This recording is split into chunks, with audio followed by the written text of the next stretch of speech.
Hello students, welcome again. बच्चों, आज का जो हमारा टॉपिक है वो internal structure of monocot root के ऊपर है। यानी जो रूट्स हैं, जड़ें हैं, इनकी आंतरिक जो संरचना है, इंटरनल स्ट्रक्चर है, वे किस प्रकार से दिखाई देती हैं। तो इसको स्टडी करने के लिए सबसे पहले अपने क्या करना पड़ेगा कि ये जो रूट्स हैं, चाहे स्टेम है, चाहे लीव्स हैं, इनकी इंटरनल स्ट्रक्चर की स्टडी करनी हो तो सबसे पहले इनको क्या करना होता है, इनका टीएस काटना पड़ता है। इसका ट्रांसवर्स सेक्शन, क्रॉस सेक्शन जिसको बोलते हैं, अनुप्रस्थ काट के जो इंटरनल स्ट्रक्चर है उसकी माइक्रोस्कोप की हेल्प से स्टडी करना होता है। तो कोई भी, चाहे वो लीफ है, चाहे स्टेम का टुकड़ा है, चाहे रूट का टुकड़ा है, उसका एक थिन, एक ट्रांसवर्स, एक अनुप्रस्थ टुकड़ा काट कर, ठीक है, और जो माइक्रोस्कोप है उसके नीचे देखने पर आपको लगभग ऐसी स्ट्रक्चर दिखाई देगी जो कि इसकी इंटरनल स्ट्रक्चर है, आंतरिक संरचना है। यहाँ पर आज अपने internal structure of monocot root, यानी जो एक बीजपत्री जो रूट है उसकी इंटरनल स्ट्रक्चर के बारे में स्टडी करेंगे। तो बच्चों, यहाँ आप ध्यान रखना कि मोनोकोट और डाइकोट, ठीक है, दोनों के अपने stem, internal structure of stem के बारे में पढ़ेंगे, रूट्स के बारे में पढ़ेंगे और लीफ के बारे में भी पढ़ेंगे। तो मोटे तौर पर चाहे मोनोकोट रूट हो चाहे डाइकोट रूट हो, दोनों की जो आंतरिक संरचना है, इंटरनल स्ट्रक्चर है, वो लगभग 99% एक जैसी होती हैं। बहुत ही माइन्यूट डिफरेंस उसमें होते हैं, ठीक है। तो लगभग चाहे मोनोकोट रूट हो चाहे डाइकोट रूट हो, तो इनकी जो इंटरनल स्ट्रक्चर है लगभग एक जैसी दिखाई देती है। लेकिन आपको ये नॉलेज होना चाहिए कि इंटरनल स्ट्रक्चर में कौन कौन से जो ऊतक हैं, उनका जो अरेंजमेंट है, अभिविन्यास है, वो किस ढंग से होता है। तो डायग्राम में ये एक internal structure TS of a monocot root की है, यानी एक बीजपत्री जो मूल है उसका ट्रांसवर्स सेक्शन है, अनुप्रस्थ काट है, तो उसकी स्ट्रक्चर कुछ ऐसी दिखाई आपको देंगी। तो अगर अपने बात करें कि सबसे पहले रूट का ओरिजिन कहाँ से होता है, जितनी भी रूट्स होती हैं, रूट का जो ओरिजिन है वो कहाँ से होता है, रेडिकल पार्ट से। जब भी जो सीड है जर्मिनेट होते हैं, तो जर्मिनेट सीड को आप देखो, अंकुरित हुए हुए बीजों को आप देखोगे तो उसमें दो प्रकार की स्ट्रक्चर दिखाई देंगी, प्लूमिल्स एंड रेडिकल। प्लूमिल्स डेवलप होकर शूट सिस्टम को डेवलप करेगा और रेडिकल नीचे की तरफ डेवलप होकर रूट सिस्टम को डेवलप करेगा। उसी रूट का एक छोटा सा टुकड़ा है, उसका अनुप्रस्थ काट है ये। अगर इसकी इंटरनल स्ट्रक्चर देखें, माइक्रोस्कोप के नीचे इसकी इंटरनल स्ट्रक्चर देखें, तो इसकी सबसे बाह्य जो लेयर है वो क्या कहलाती है, एपिब्लेमा कहलाती है। लेकिन लीफ और स्टेम, उसकी जो आउटरमोस्ट लेयर है, सबसे बाहरी जो परत है, वो क्या कहलाती है, एपिडर्मिस। लेकिन यहाँ पर इसको एपिडर्मिस नहीं बोलते। यहाँ पर अगर रूट की बात आए तो एपिडर्मिस की जगह पर इसको एपिब्लेमा बोलेंगे। और एपिब्लेमा या इसका एक कॉमन नेम है पिलिफेरस लेयर, इसको रोमधर या पिलिफेरस लेयर भी बोलते हैं। क्यों बोलते हैं? क्योंकि जो एपिब्लेमा की जो सेल्स हैं, इसके ऊपर ढेर सारे असंख्य मात्रा में रूट हेयर्स मिलते हैं, जिनको मूल रोम बोलते हैं। और यही जो रूट हेयर्स हैं सॉइल से वाटर को एब्जॉर्ब करने का काम करते हैं, अवशोषण करने का काम करते हैं। सॉइल से वाटर को एब्जॉर्ब करके, अवशोषित करके जो प्लांट है उसके टिप पार्ट तक पहुंचाने का काम करते हैं। तो असंख्य मात्रा में एपिब्लेमा के ऊपर रूट हेयर्स पाए जाते हैं, जो कि कैसे होते हैं, यूनिसेलुलर होते हैं, एक कोशिकीय होते हैं, ठीक है। इनके अंदर डेंस साइटोप्लाज्म और वेल डेवलप न्यूक्लियस, एक सुस्पष्ट केंद्रक, और इनका जो कोशिका द्रव्य होता है वो भी कैसा होता है, गाढ़ा होता है। और इनका काम क्या है, वाटर को एब्जॉर्ब करना, जल का अवशोषण करना, ठीक है। और एपिब्लेमा की ही सेल्स इलोंगेटेड होकर, ये देखो, एपिब्लेमा की ही सेल्स इलोंगेटेड होकर रूट हेयर में चेंज हो जाती है।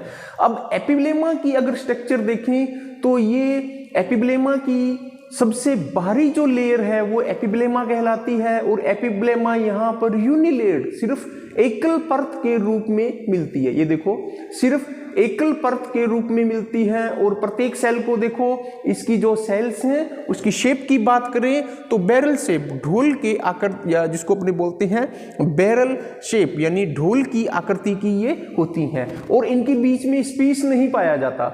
ये देखो जो प्रत्येक सेल्स हैं इनके बीच में स्पेस नहीं पाया जाता, एक दूसरे के साथ ये चिपकी हुई पाई जाती हैं। इस अरेंजमेंट को बोलते हैं each cell are compactly arrange, एक दूसरे के साथ चिपकी हुई पाई जाती हैं, इनके बीच में किसी भी प्रकार का स्पेस नहीं पाया जाता, अवकाश नहीं पाया जाता, और ये कैसी होती हैं, यूनिलेयर्ड होती हैं। और कैसी होती हैं, पैरेनकाइमटस होती हैं, जीवित होती हैं, डेंस साइटोप्लाज्मा होता है, और इसके वेल डेवलप न्यूक्लियस होता है। ठीक है, अब एपिब्लेमा एपिब्लेमा के जस्ट नीचे का जो रीजन है वो कहलाता है कॉर्टेक्स रीजन। क्या कहलाता है, कॉर्टेक्स। कॉर्टेक्स को वल्कुट भी बोलते हैं। यहाँ पर आप देखो कॉर्टेक्स की जो सेल्स हैं, यहाँ पर कॉर्टेक्स रीजन की बात करें तो ये कैसा होता है, मल्टीलेयर्ड होता है, एक सिंगल परत में ना होकर एक से अधिक इसकी मोर देन टू, दो से अधिक इसकी जो लेयर्स हैं वो दिखाई दे रही हैं। और कोशिकाओं की करैक्टर की बात करें तो कॉर्टेक्स क्षेत्र की जो सेल्स हैं वे कैसी होती हैं, पैरेनकाइमटस होती हैं, मृदुतक, सबसे सॉफ्ट जो सेल हैं, सबसे सॉफ्ट जो सेल हैं पैरेनकाइमटस। पैरेनकाइमटस का मतलब क्या है, मृदु ऊतक। ये जो सेल्स हैं किससे मिलकर बनी होती हैं, मृदु ऊतक से मिलकर बनी होती हैं, जिनको पैरेनकाइमटस बोलते हैं, पैरेनकाइमा बोलते हैं। और प्रत्येक सेल के बीच में क्या मिलता है, इंटरसेलुलर स्पेस। ये देखो सेल्स के बीच में जो अवकाश है ये क्या कहलाता है, इंटरसेलुलर स्पेस कहलाता है।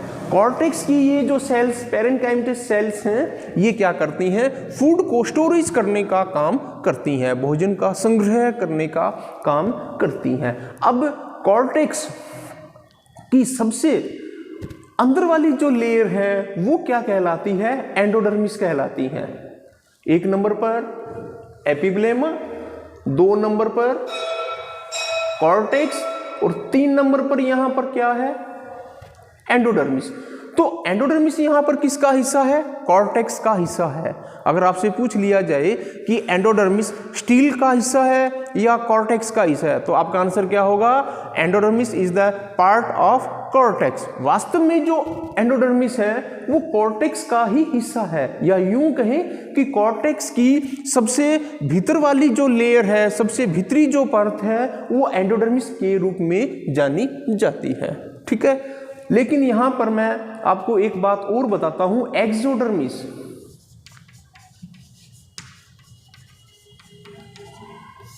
मोनोकोट्स में जो कॉर्टेक्स क्षेत्र है इसकी सबसे बाह्य जो लेयर है, ये वाली जो लेयर है, इसके जो लेयर है, जो इसकी सेल्स हैं, इसमें सुबेरिन का डिपोजिशन हो जाता है, सुबेरिन या लिग्निन का डिपोजिशन हो जाता है, और अब यह लेयर क्या कहलाएगी, इसको एक्सोडर्मिस बोलते हैं। और एक बात और मैं बता देता हूं कि जो एपिब्लेमा है, अगर अपने मोनोकोट की बात करें तो इन केस ऑफ मोनोकोट, जो एक बीजपत्री जो रूट है उनकी जो एपिब्लेमा है वो परसिस्टेंट होती है, चिरस्थायी होती है।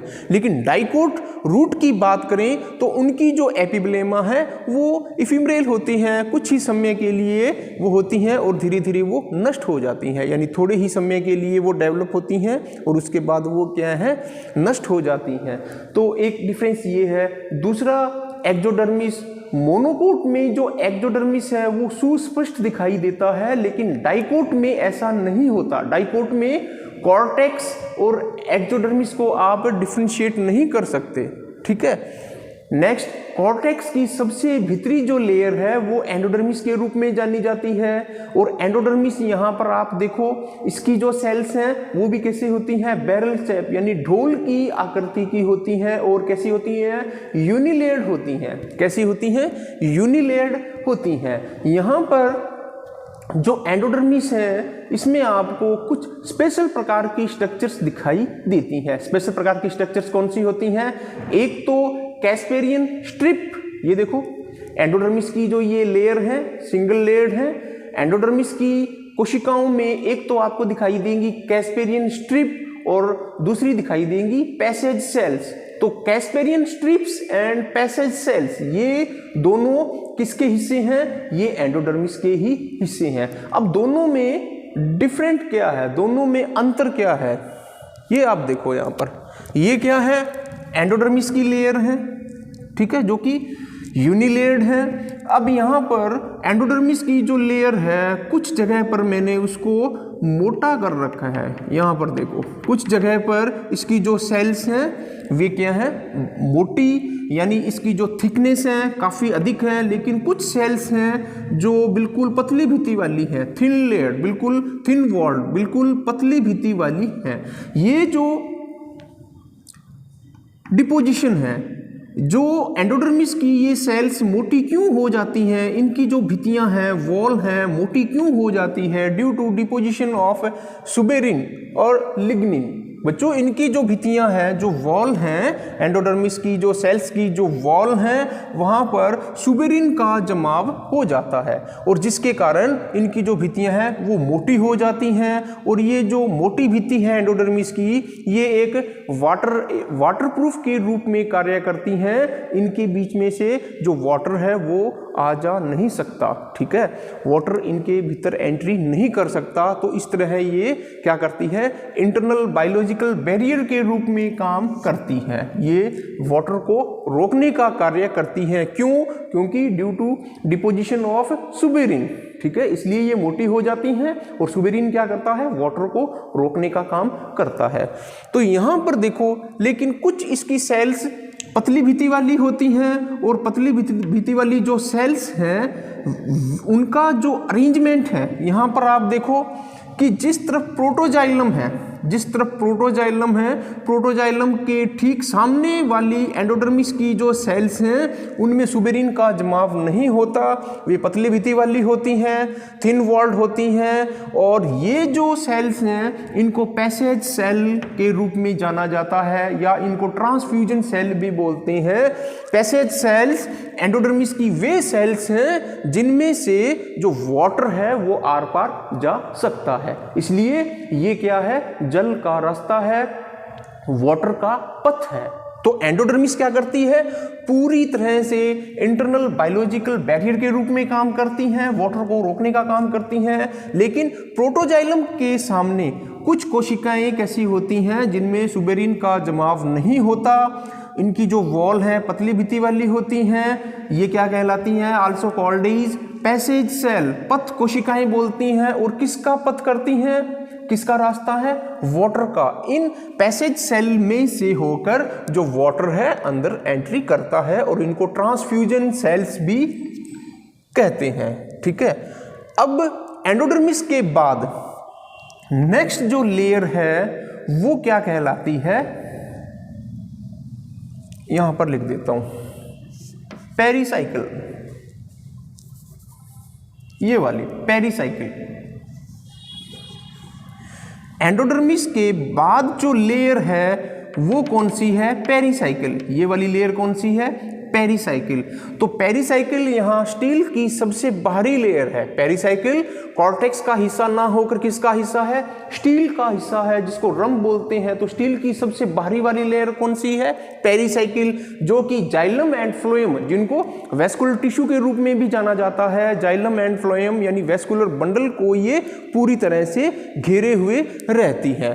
तो पेरिसाइकिल भी यहाँ पर कैसी हैं? यूनिलेयर्ड हैं, एक स्तरीय है। और इसकी जो सेल्स हैं वे भी कैसी होती हैं? ढोल की आकार की होती हैं। और इनके बीच में भी इंटरसेलुलर स्पेस नहीं पाया जाता। इनकी जो सेल्स हैं कॉम्पैक्टली अरेंज, एक दूसरे के साथ चिपकी हुई पाई जाती हैं। अब बच्चों ये जो पेरिसाइकिल है ये क्या करती है? जाइलम और फ्लोएम को घेरे हुए मिलती है। अब अपने बात करते हैं जाइलम और फ्लोएम की। तो जैसे ही जाइलम और फ्लोएम की बात आएगी तो इसको अपने बोलते हैं वेस्कुलर बंडल या वेस्कुलर स्ट्रैंड। क्या बोलेंगे? Vascular bundle. तो वेस्कुलर बंडल का मतलब है जाइलम एंड फ्लोएम, और जाइलम एंड फ्लोएम के जो टिश्यू हैं उनका अरेंजमेंट देखो। सबसे पहले अपने बात करते हैं जाइलम और फ्लोएम की व्यवस्था कैसे होती है। अगर रूट की बात करें तो रूट के अंदर जाइलम और फ्लोएम की व्यवस्था कैसे होती है कि एक बार जाइलम की सेल्स, फिर फ्लोएम की सेल्स, फिर जाइलम की सेल्स, फिर फ्लोएम की सेल्स। इसको बोलते हैं अल्टरनेट। इसको क्या बोलते हैं? अल्टरनेट बोलते हैं।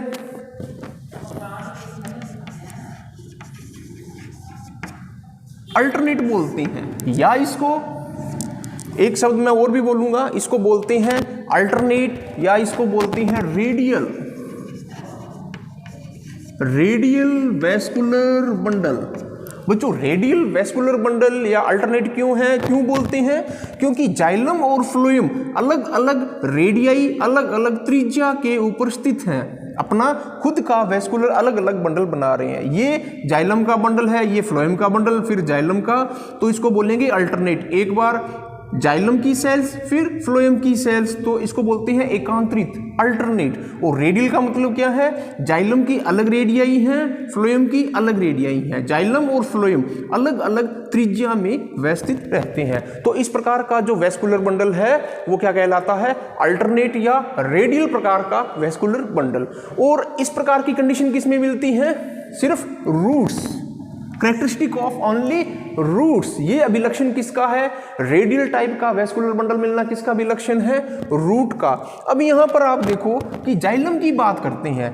जाइलम की कुछ सेल्स छोटी हैं और कुछ सेल्स बड़ी हैं, ठीक है। तो जाइलम की जो छोटी सेल्स हैं जो बाहर की तरफ हैं वे प्रोटोजाइलम कहलाती हैं, जो सबसे पहले बनती हैं। और जो सेल्स आकार में बड़ी हैं और जो केंद्र की ओर हैं, that is also called is metaxylem, जो कि बाद में बनती हैं। तो प्रोटोजाइलम और मेटाजाइलम दोनों मिलकर जाइलम को यहां पर कंप्लीट करते हैं, ठीक है। प्रो का मतलब सबसे पहले बनने वाली और मेटा का मतलब बाद में बनने वाली। तो प्रोटोजाइलम की ओर देखो, प्रोटोजाइलम जिस तरफ प्रोटोजाइलम होगा ठीक उसके सामने जो सेल्स होंगी एंडोडर्मिस की, वे पतली भित्ति वाली होती हैं। क्यों? क्योंकि उन्होंने वाटर को गुजारना है, वाटर को, जल को अपने में से होकर एंट्री देनी है, जल को पास आउट करना है। इसी वजह से ये पैसेज सेल कहलाती है। और लगभग सेंटर में क्या होता है? पित्त। और पित्त मोनोकोट में ज़्यादा डेवलप होता है और डाइकोट में पित्त जो है वो कम डेवलप होता है। पित्त भी यहाँ पर कैसा होता है? पैरेनकाइमटस होता है। ये देखो सबसे लास्ट में पित्त यहाँ पर कैसा होता है? पैरेनकाइमटस होता है, मृदुत्व कोशिकाओं से मिलकर बना होता है। और मोनोकोट की बात करें तो मोनोकोट में पित्त की मात्रा अधिक होती है और डाइकोट में पित्त की मात्रा कम होती है, ठीक है। बच्चों एक बात याद रखना कि जो कैस्पियन स्ट्रिप है, इनका नाम कैस्पियन स्ट्रिप कैसे पड़ा? क्योंकि इनकी जो खोज है वो कैस्पेरियन नामक साइंटिस्ट ने ही की। तो उनके नाम के ही ऊपर इन्होंने क्या रख दिया? कैस्पियन स्ट्रिप रख दिया। एक यहां पर और नोट कर लेना, लेटरल रूट्स जिनको पार्श्व मूले बोलते हैं। तो जो लेटरल रूट्स हैं, जो अपने में आगे जो मोस्ट एग्जाम की दृष्टि से आपका अधिक महत्वपूर्ण पार्ट है कि ओरिजिन ऑफ लेटरल रूट्स। तो जो नेक्स्ट वीडियो है उसके अंदर अपने बात करेंगे ओरिजिन ऑफ लेटरल रूट्स, जो कि एग्जाम की दृष्टि से अति महत्वपूर्ण पोर्शन है। तो बच्चों ये था internal structure of monocot root, जिसमें सबसे बाहर की ओर क्या है? एपिब्लेमा, जिसको पिलीफेरस लेयर भी बोलते हैं, और इसके ऊपर क्या मिलते हैं? रूट हेयर्स मिलते हैं। और नंबर 2 पे जो लेयर है वो है कॉर्टेक्स, जो 2 से अधिक परतों के अंदर मिलता है। फिर एंडोडर्मिस, फिर पेरिसाइकिल, फिर जाइलम।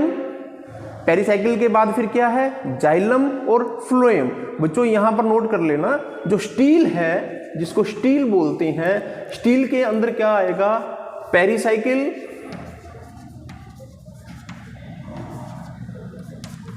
जाइलम और फ्लोएम, तीनों मिलकर स्टील की फॉर्मेशन करते हैं।